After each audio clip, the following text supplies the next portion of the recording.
Tonight, authorities praise Broken Hill's efforts in staying COVID-19 free, and BHP to finalise a renewable energy agreement in Port Augusta. From our 7 Spencer Golf Studios, your nightly news with Ruby Kamane begins now. Good evening. Local health officials have held their first COVID update since Broken Hill freed itself of the virus, praising the community for its work in stopping the spread. Vaccination rates continuing to climb, with one town marking a major milestone. 16 days since our last COVID case was reported, a chance to reflect on how far we've come over the last 3 months. We're a town that understands safety. We're a town that's got together and been united in this. Now we know all about how to manage it. Now it's about managing how we come out of it. 95% of locals over 16 have now had at least one dose of a COVID vaccine. 85% are fully vaccinated. In Menindee, 100% of those eligible have had at least one jab. They had, exceeded all expectations. And the fact that they've actually reached 100% is really a pleasant news. Traces of the virus continue to be found in local sewage. The community advised to keep up COVID-safe practices. All we have to do is small things, which will make a huge difference.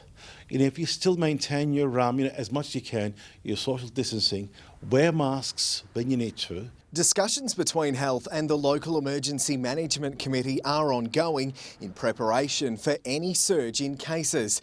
And in developing news, Broken Hill is being re-added to South Australia's border bubble. There reportedly won't be testing requirements, though full vaccination is needed. Further details are unclear as of this afternoon. Lachlan Ittis, 7 Spencer Golf News. And fully vaccinated Broken Hill residents will soon have unrestricted travel over the Murray River. Currently, those returning from Victoria need to follow stay-at-home rules for 14 days. That requirement will lift from November 1. There's currently no testing or quarantine requirements to enter Victoria. However, those who have left the Broken Hill LGA in the 14 days prior will need a permit. Meanwhile, Qantas and Jetstar have announced regular international flights will resume from Sydney next month. 2 people have both been caught allegedly with drugs in Port Pirie. Just before midnight on Tuesday, police searched a car on Main Road. The local passenger was found allegedly in possession of methamphetamine and more than $1,000 in cash. The 43-year-old was charged but found breaching bail conditions yesterday morning. She pleaded guilty in court yesterday to that matter and was discharged without penalty time spent in custody. Meanwhile, on Wednesday morning, police searched a Solomon Town home, locating methamphetamine. A 46-year-old man was arrested and charged, bailed to appear in court at a later date. Meanwhile, 2 people will face court after a police blitz on firearm prohibition orders in Broken Hill on Wednesday. Police searched a Ryan Street home, where they say they found methamphetamine, cannabis and prescription drugs. A 38-year-old woman was charged with a number of drug offences and will face court in December. Police say a separate search on Cummins Street led them to seize weapons including nunchucks and 2 slingshots. A 55-year-old man was charged to appear in November. BHP's Olympic Dam is partnering with the newly constructed Port Augusta Renewable Energy Park. The company will become the primary customer for the park, carving out a stable future for the new local renewables project. Getting the turbine spinning. With construction of the towers now complete, Iberdrola has switched its focus to finding long-term power buyers for the Port Augusta Renewable Energy Park.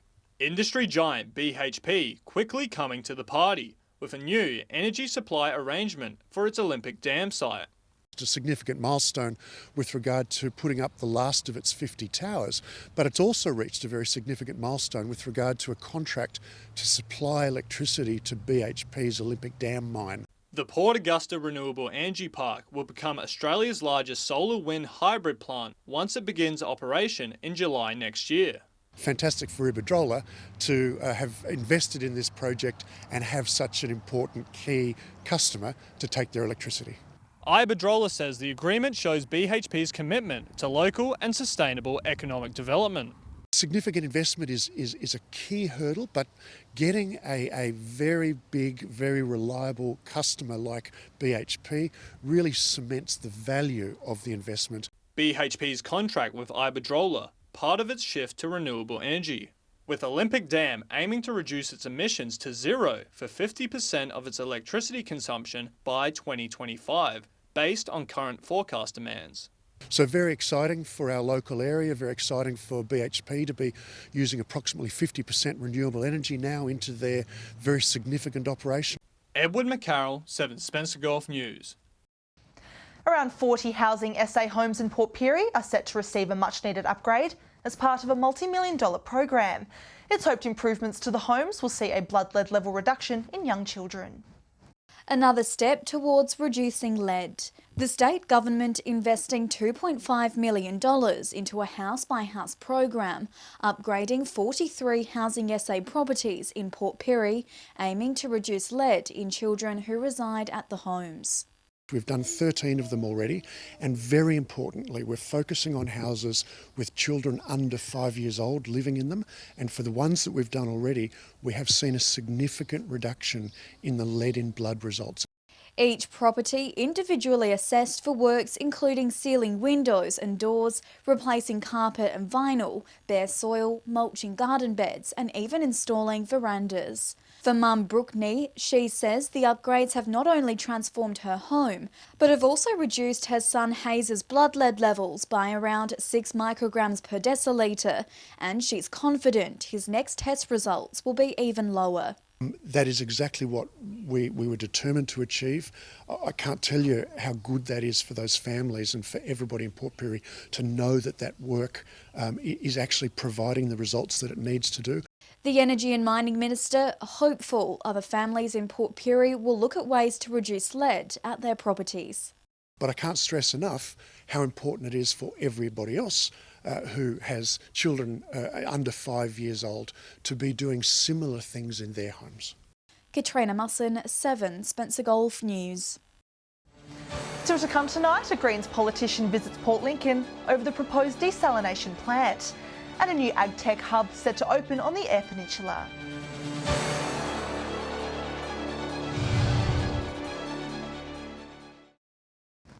Welcome back. Greens MLC Robert Sims has visited Port Lincoln to meet with industry stakeholders over the next few days. It comes as pressure mounts on the state government and SA Water to reevaluate its desalination plant site. In Port Lincoln, hearing what matters most to locals. Greens politician Robert Sims wanting to address some issues important to him in state parliament. One of the things I have been really concerned about is the homelessness crisis here. I've heard reports of people being forced to sleep in tents because there isn't crisis accommodation. Meeting with services on the ground in Port Lincoln, Mr Sims saying there needs to be more support for those sleeping rough throughout the region. I asked the Minister about this in the Parliament and have been pressuring the government to take some action and to invest here in Lincoln to ensure that there is crisis accommodation available. The MLC also touring the site of the region's proposed desalination plant, saying serious questions need to be asked of SA Water and the state government about the proposed location. Concerned about the issue of the desalination plant and the proposed site here. The fact that it's in an area where there's aquaculture, I think is really concerning. Also saying a proposed rocket launch site at Whalers Way undermines the region's clean green image. The Eyre Peninsula shouldn't be used as some sort of test dummy for projects such as this. Dylan Smith, 7 Spencer Gulf News. The member for Grey has indicated his support for a net zero target plan for Australia, thanks to the feedback of his electorate. South Australia has been cited by the Climate Council as setting an example for the rest of the country in reducing its carbon footprint. Aiming to lower carbon emissions across the Spencer Gulf. The member for Grey throwing his support behind a net zero target, citing feedback from his constituents. I'd have to say I've had pretty limited negative comment about it, so I think that's an assessment. They have an understanding of how well we have achieved against our targets. The Climate Council says a net zero target is fundamental in tackling climate change to bring emissions as close to zero as possible. Dr. Simon Bradshaw explaining there are other ways than just reducing our carbon footprint. And offsetting further emissions from the industrial processes that are a bit harder to decarbonise, but it's really stopping emissions at their source. GFG Alliance's Green Steel project at the Whyalla Steelworks, an example Dr. Bradshaw provides as a method of achieving a net zero target, citing South Australia as a leader in adopting renewable energy as Australia falls behind the rest of the world. As South Australia has shown, we can do so much better than that. Now we're putting our money into hydrogen and green steel, hopefully, and a number of other projects, carbon capture and storage. Australia's leaders are due to attend the UN Climate Change Conference in Glasgow later this month. Mark Zita, 7 Spencer Gulf News.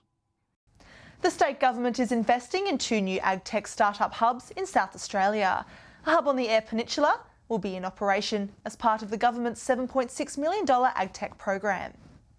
A tech boost for regional South Australia. These startup hubs helping farmers to understand new advancements in agriculture technology. The reason for the startup hubs is to very much connect people with new technologies. The first hub will be located at the Struan Research Centre in the southeast, while the Minnipa Agriculture Centre and Farm will house the Eyre Peninsula's technology hub, focusing on broadacre cropping and sheep production systems. Great opportunity for those people, particularly around there, to go and see demonstrations of AgTech, but also, as I said, get engaged through this new hub of actually engaging and helping develop new technologies and improve them as they go. The Primary Industries Minister saying new technologies are only taken up when there is a crisis.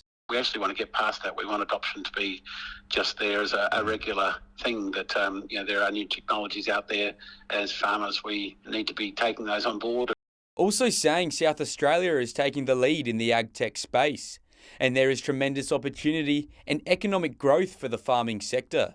Get farmers just adopting this new technology a bit earlier, there is huge benefit for our state. Dylan Smith, 7 Spencer Gulf News. Stay with us after the break. A new space opens for Whyalla locals experiencing domestic violence, and traditional Aboriginal art on display in Port Augusta.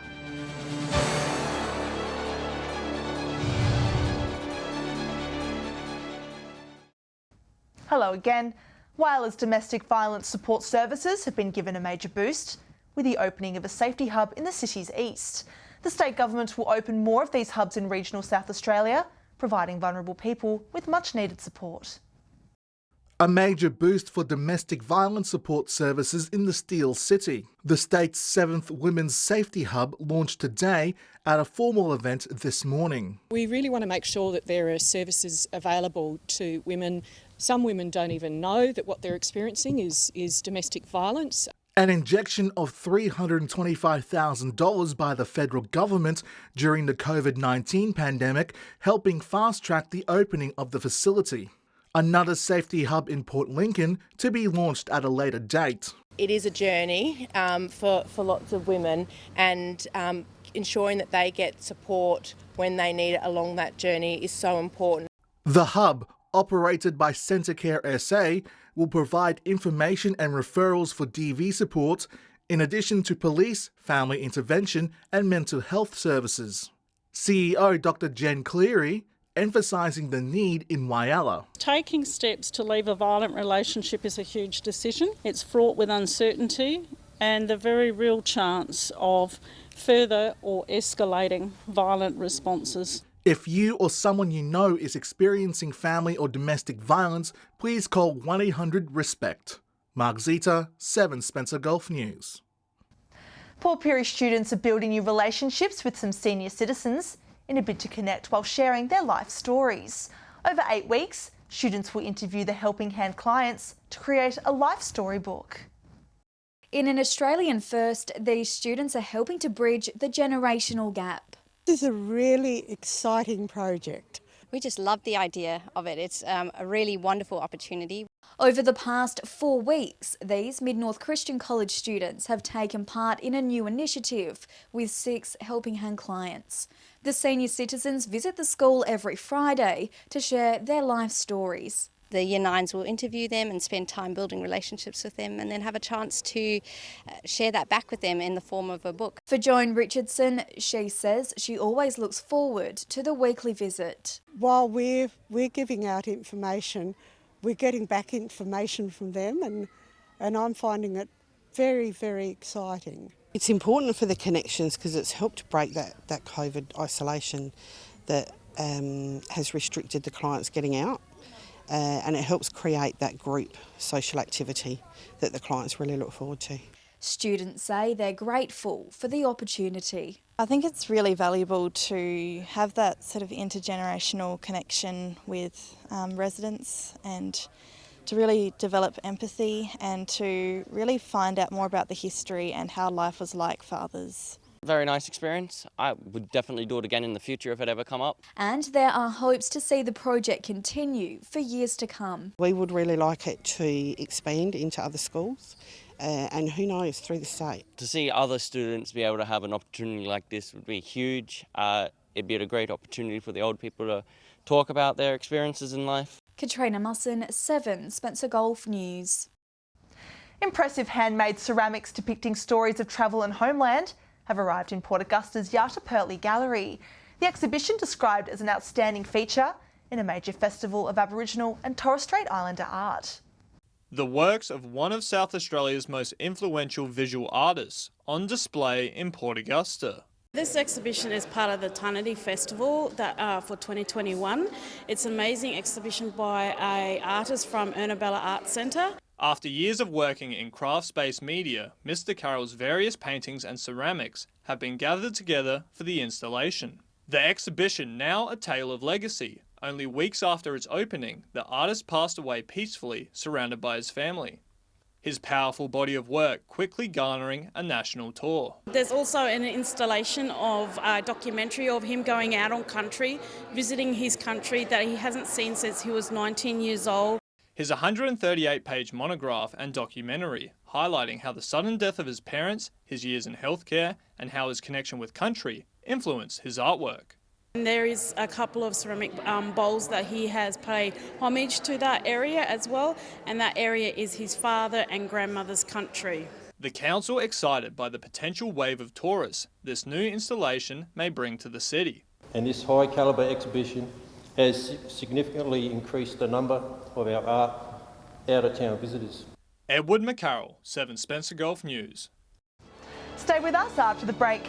Our cricket experts will share their tips for weekend matches. And we'll have the weather details with Alex Sykes.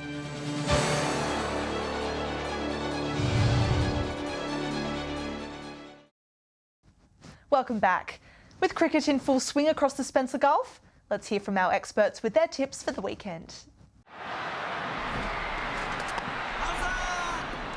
Hello and welcome back to the 2021-2022 season of the Wyler Cricket Association. In the A grade this week, we see Central Wyler take on North Wyler in the grand final rematch. I think it's going to be a tough contest. I think North Wyler might just have the legs in this one. In the other match this round, we see Rupina take on West Wyler. I think Rupina are going to have too much strength in this one, led by Dale Chenoweth. Hello and welcome to round 2 of Port Pirie Cricket. This round sees Port Germain taking on Props at Globe Oval. Port Germain had a good start last week with a big win, whereas Props struggled to field a side. I'm going to be back in Port Germain. Over at Pirie West, we got Southport taking on Wandera. Southport had a good win in round 1, whereas Wandera struggled for runs and were bowled out for just 78. Matt Thornton makes a return to the Wandera side and he'll boost their batting big time. I'm going to tip Southport. Welcome to this year's first Portlingon Cricket Tips. Unfortunately, over the winter, we've lost a club in the A-grade competition with Lincoln South opting to just field a B-grade. This creates a bye in the A-grade competition, and first up, Tasmans have the bye after coming off last week's 2020 grand final loss to Charlton. Speaking of Charlton, they are up against Southern Air at Poole Oval. This will be a cracker of a match. They were in good form in the T20s. Southern Air will be missing a couple of key players. I reckon Charlton will get the job done. And the other game is Todd River and Waybacks. Waybacks went through the minor round of 2020 undefeated, fell at the semi-finals. Todd River haven't won a 2020 game this year. I reckon Waybacks will be too strong. Thanks for listening to the Portlingon Cricket Tips. Yeah, g'day and welcome to the new round of Port Augusta Cricket. Round 1 commences this week with Central Stirling taking on West Augusta at Etzer. Central Stirling, last year's premiers, going to be hard to beat, so I'm going to pick Central Stirling to win that match.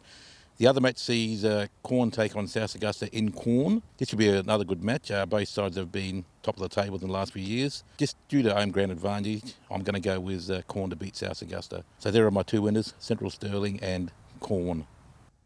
Time now to take a look at what's happening in the weather. Here's Alex Sykes. Thanks, Ruby, and happy Friday, everyone. There was some fog around in the morning, but it turned into a beautiful day across the region. And look, our local cricket teams will be pleased to know there are some great playing conditions coming up. More detail on that in just a moment. From 3 p.m. today, Whyalla was partly cloudy and 25, Broken Hill sunny and 30, Woodna was 27. Looking further out across the region now, Port Augusta was also 27, Port Lincoln was 21, Port Pirie reached 26, Cooper Pedy was 32 degrees. Taking a look at the satellite image now, cloud across the south of the state is bringing a cold front, which is causing a few isolated showers. Skies further north are predominantly clear due to a dry air mass and a weak belt of high pressure. Moving on to tomorrow's weather outlook now, and we'll start with the Gulf waters. Variable winds 10 knots, seas below 1 metre, and south to southwesterly swell below 1 metre. Port Lincoln and Cleve will both reach 19 degrees tomorrow. Woodna partly cloudy and 23 degrees. Whyalla and Kadina partly cloudy with 20. Port Augusta similar conditions with a top of 22 degrees. Possible shower in Port Pirie 21, Clare a shower of 2 and 17. And Broken Hill will be sunny with a top of 25. Taking a look at Sunday now, sunny in Port Augusta, Cooper Pedy and Broken Hill, 24 degrees in Port Pirie and Woodna. A sunny start to next week across the region on Monday, 24 degrees in Whyalla and Kadina, 31 the high in Cooper Pedy. A look at Tuesday now, sunny across the board again, mostly sunny in Port Lincoln with 28 degrees. So it looks like it's heating up a bit next week, and that's all the weather from me for tonight. Wishing you all a happy weekend. Back to you. Lovely, thanks for that, Alex. And that's the local news this Friday evening. Thanks for joining us. I'll have updates later. Until then, enjoy your evening and your weekend. Good night.